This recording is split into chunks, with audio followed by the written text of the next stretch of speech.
Yes. Since the Russian invasion in 2022.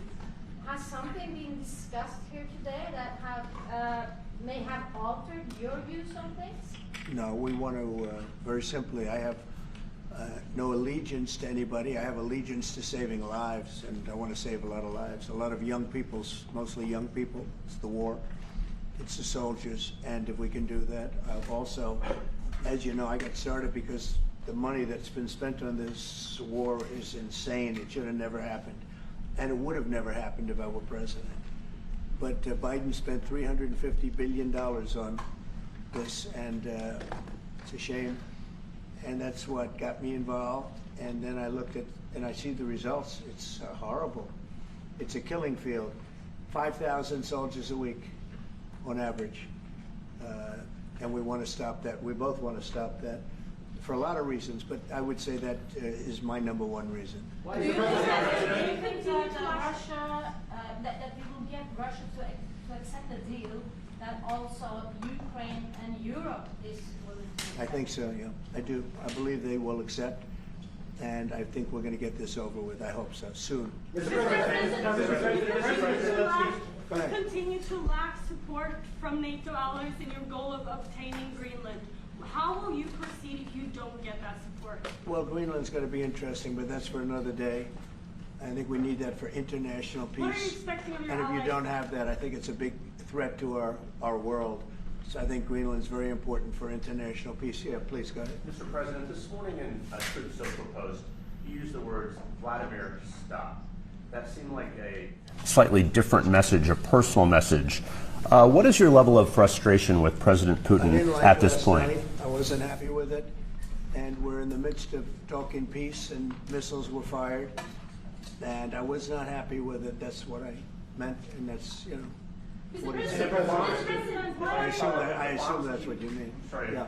if I the assume. bombs keep falling, will you consider additional sanctions toward Russia, or what will you do if President Putin? I'd rather answer that question in a week. I want to see if we can have a deal. No reason to answer it now, but I won't be happy. Let me put it that way. Things will happen. Mr. President, why are you not putting more pressure on Russia? I know a lot of Europeans. Putting a lot of pressure. You don't know what pressure I'm putting on Russia. They're dealing. You have no idea what pressure I'm putting on Russia. We're putting a lot of pressure.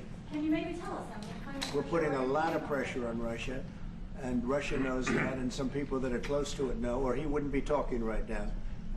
The Prime Minister understands that better than anybody. He wouldn't be talking right now. He's talking, and we're putting a lot of pressure. I think he wants to make a deal. We're going to find out very soon, but it takes two to tango, and you have to have Ukraine want to make a deal too, and they're being hit very hard, and I do believe they want to make a deal. Mr. President, Mr. Prime Minister, if I may. You said that the Ukraine have to give some territory to win peace, among them Crimea. Do you stand by that? And I know that the former NATO General Secretary today has told you that he does not agree, and he believes in territorial integrity of the Ukraine. How will you deal with that with your allies? And do you stand by that Ukraine have to give? Former Secretary General happens to be right here, you know, so they can't put words in his mouth. He's been a great general, frankly. It was because that's what you are. Really, you're a general. But he's been a great Secretary General. We had a tremendous relationship, very successful, and I think he could speak for himself. He's right here. But do you still agree that Ukraine have to give some territory away to win peace? Well, it depends what territory. They've been fighting. They've lost a lot of territory.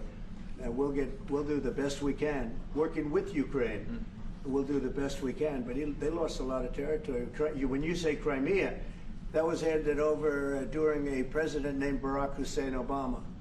That had nothing to do with me, Crimea. That was 11 years ago with Obama.